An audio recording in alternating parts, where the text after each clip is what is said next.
তোমার উপর প্রথম অধিকারটা তো আমারই। এত বছর পর আবার মুখ ফুটে বলতে হবে। হ্যাঁ, হসপিটাল থেকে বিছানাও রেডি, আমিও প্রস্তুত। কত টাকা চাই? এবার থেকে আমি নিজের মেডিসিন নিজেই খেতে পারবো। এটাই ভুলে যাই সময়।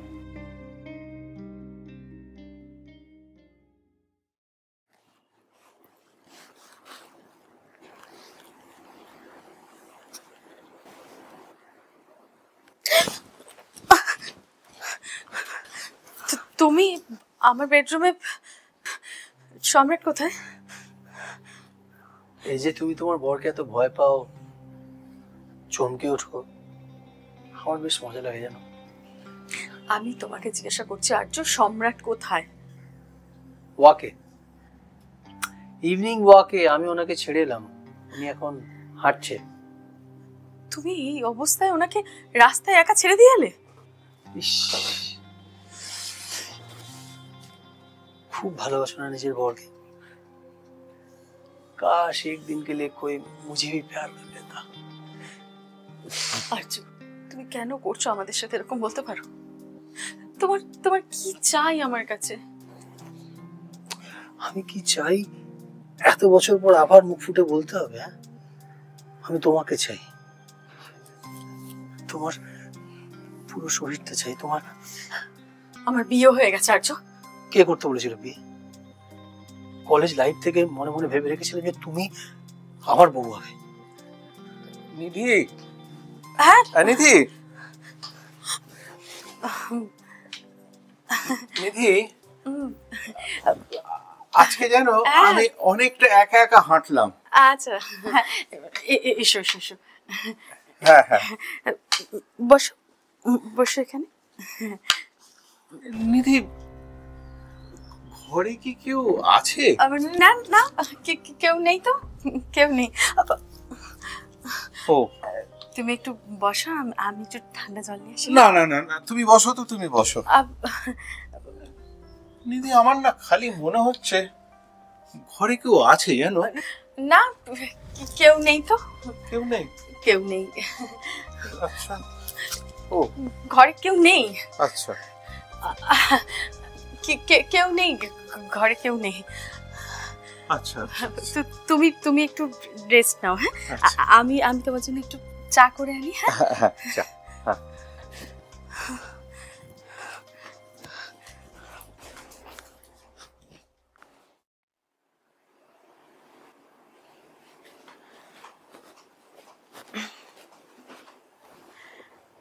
Good morning. গুড মর্নিং নিধি। উঠে বস।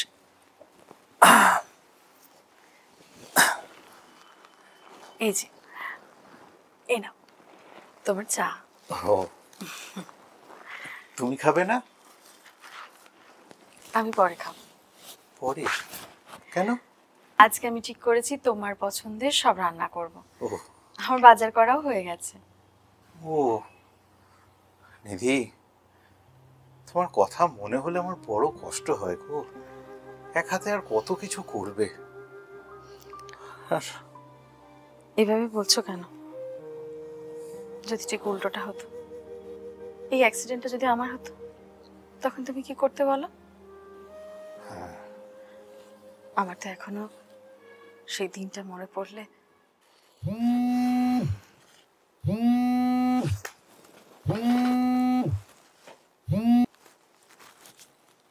হ্যালো, হ্যাঁ বলছি। হসপিটাল থেকে?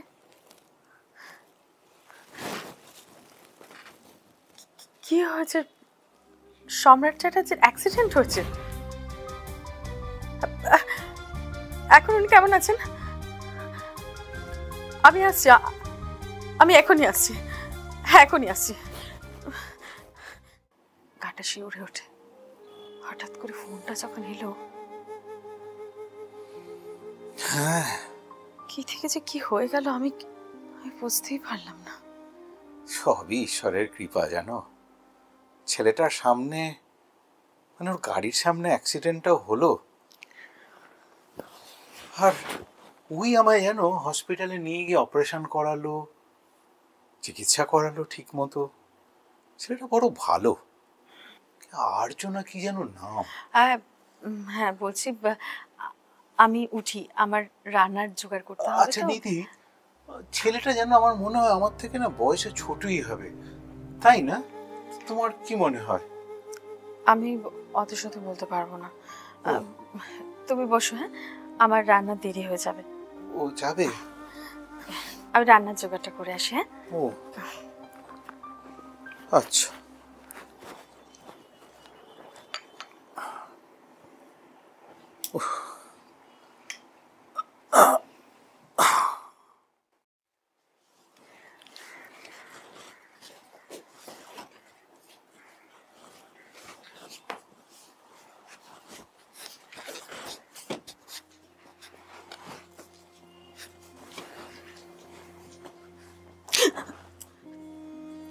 তুমি আবার কেন স্ত্রী বাড়িতে?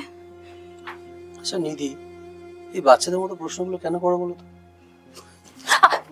যতদিন না তুমি আমার সাথে আমার বাড়িতে যাচ্ছ ততদিন অব্দি আমি এই বাড়িতে আসবো, রোজ আসবো। পাগলামোর একটা লিমিট আছে। আমার 4 বছর হয়ে গেছে, বিয়ে হয়ে গেছে। কোন অধিকারে তুমি এইসব কথা বলছো বলো তো? এই, তোমার উপর প্রথম অধিকারটা তো আমারই। তোমার বাবা এই উটকো বিজনেসম্যানটাকে কোথা থেকে জুটিয়েছে কে জানে। Mind your language. আমার শুধু এটা মাথায় আসছে না যে আমার বাবার কি বুদ্ধি হলো যে তোমাকে এই বাড়ির অ্যাড্রেসটা দিয়ে দিল। দিতে চাইনি, ঠিকই ধরেছ, কিন্তু মেশিনটা যখন বার করে মাথায় ঠাকালাম না, গড় গড় গড় করে সব বলে দিল। আর আমি তো ইনফ্যাক্ট তোমার বাড়িতে আসতে চাইনি। আমি তো ওই সম্রাটবাবুর অফিসে যাচ্ছিলাম, কিন্তু কপাল দেখো, আমার চোখের সামনে সম্রাটবাবুর এই দুর্ঘটনা। আমার কথাটা একটু ঠান্ডা মাথায় শোনো না। আমি ওনার সাথে সুখী, আমার দাম্পত্য আরে ধর, সুখ, তুমি যেটাকে সুখ বলছো ওটা আবেগ। তোমার এই সম্রাটবাবু জীবন আর চোখে দেখতে পাবে না। কেন তুমি তোমার সুন্দর জীবনটা ওনার সাথে নষ্ট করে বলো? চলো না, আমরা আমরা আমরা বিয়ে করে অন্য কোথাও চলে যাই, সেটেল করি।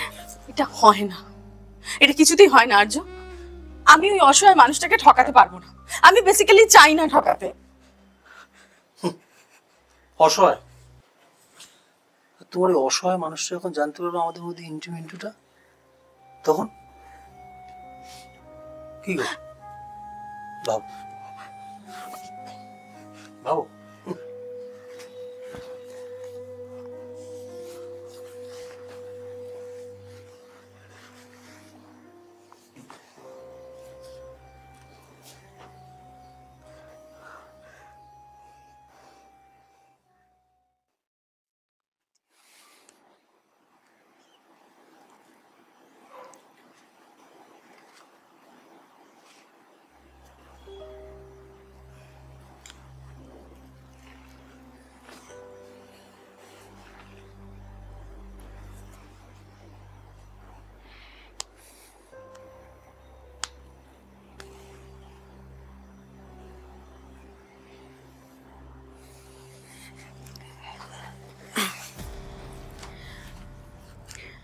তোমার রাত্রের মেডিসিন খাওয়া হয়ে গেছে, এবার থেকে আমি নিজের মেডিসিন নিজেই খেতে পারবো।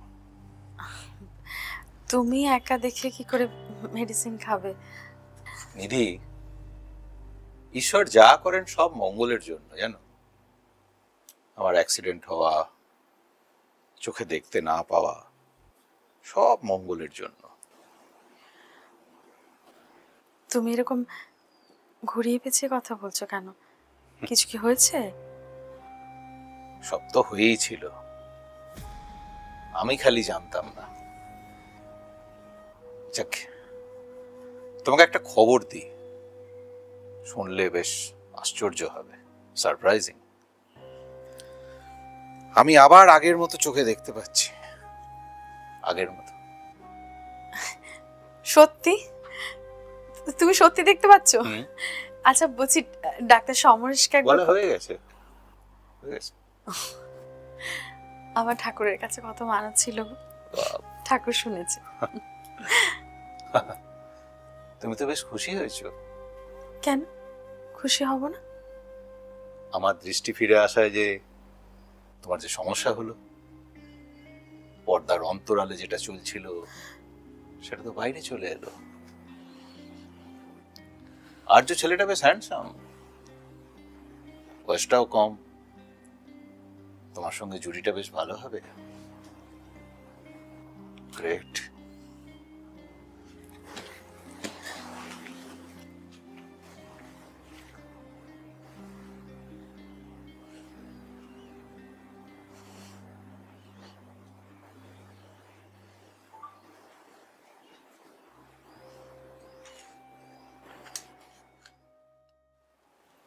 আবার সব নতুন করে পাওয়া, আবার সব নতুন করে নতুন জীবনে বাঁচা। তোমার কাছে যে আমি কি বলে ধন্যবাদ জানাবো আর্য? না না, আমায় ধন্যবাদ দেওয়ার দরকার নেই। আপনি আপনার দৃষ্টি ফিরে পেয়েছেন, এটা আমি খুব খুশি। কত টাকা চাই? আপনি ভুল করছেন সম্রাটবাবু, আমি টাকার জন্য এসব করিনি। ভগবানের আশীর্বাদে আমার যা আছে যথেষ্ট। তাহলে কি চাই? আমার বউ নিধিকে?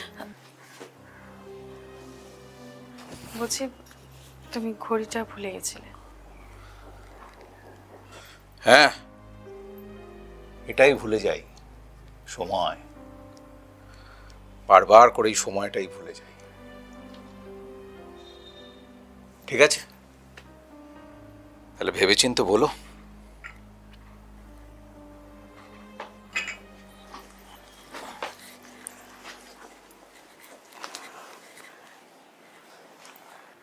এই নিধি, এই সম্রাটবাবু কি আমাদের ব্যাপারটা, মানে আমাদের প্রেমের ব্যাপারটা জানে? আমি ঠিক ধরেছি, মালটা হেব্বি সিয়ানা, অন্ধ হওয়ার নাটক করছিল। প্লিজ প্লিজ, আমি তোমার কাছে হাত জোর করছি আর্য। আরে আমার জীবন থেকে প্লিজ সরে যাও। আরে কান্নাকাটি করছো কেন? তুমি তো এখনো কলেজ লাইফ থেকে বেরোতে পারলে না। সে কলেজে আমি মারামারি করলে কান্নাকাটি করতে। আচ্ছা শোনো, সম্রাটবাবু যখন আমাদের ব্যাপারটা জেনে গেছে, তাহলে তো কোনো সমস্যা নেই। হ্যাঁ, আমাদের রাস্তাটা পুরো ক্লিয়ার। তুমি এখনো আর্য? কি এখনো? আরে আমি তোমাদের ডাইভোর্সের ব্যবস্থাটা করে দেবো, সব সেট। তারপরে আমরা আমাদের মতন আজকে যাই, কেমন?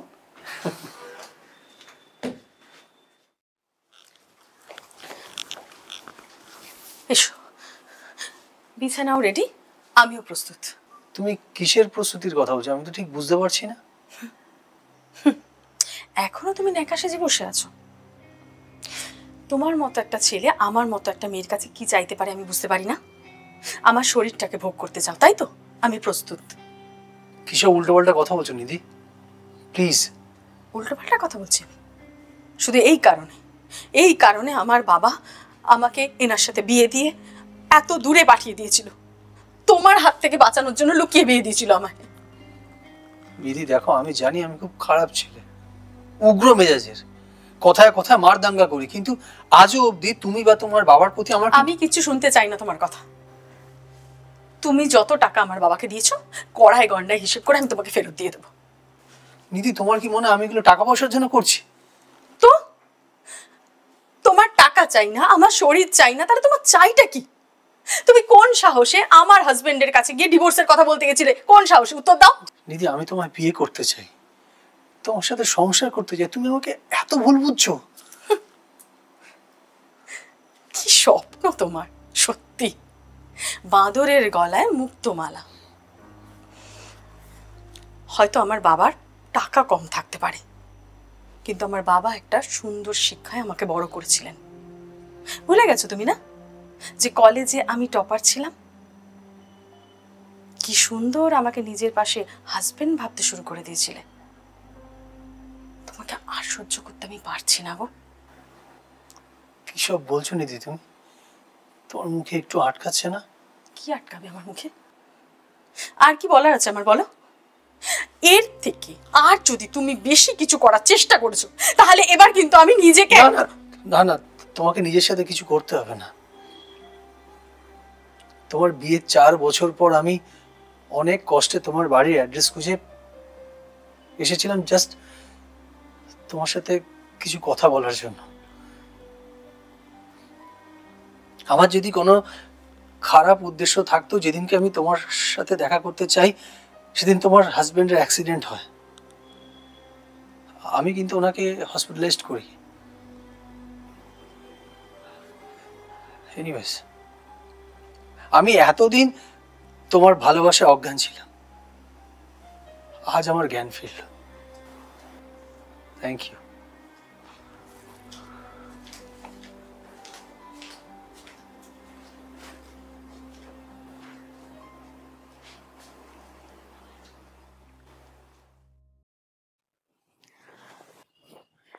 তোমার চা।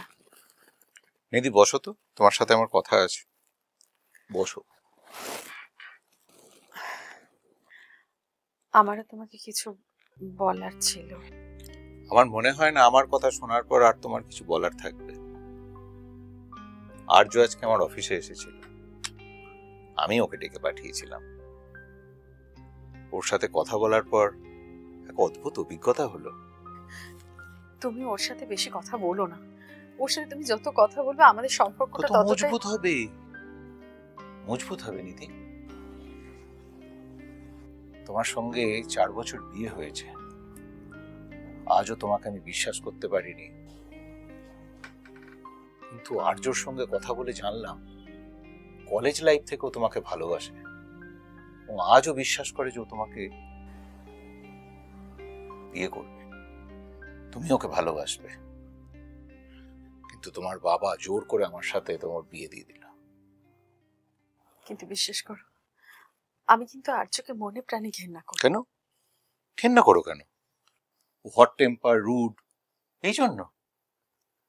ওর ভেতরে যে একটা সুন্দর মন আছে সেটা একবার দেখলে না? সবই ওর কপাল। নিধি, একটা কথা আজ আমি বুঝি যে তুমি সত্যি লক্ষ্মী মেয়ে। বলছি আর্য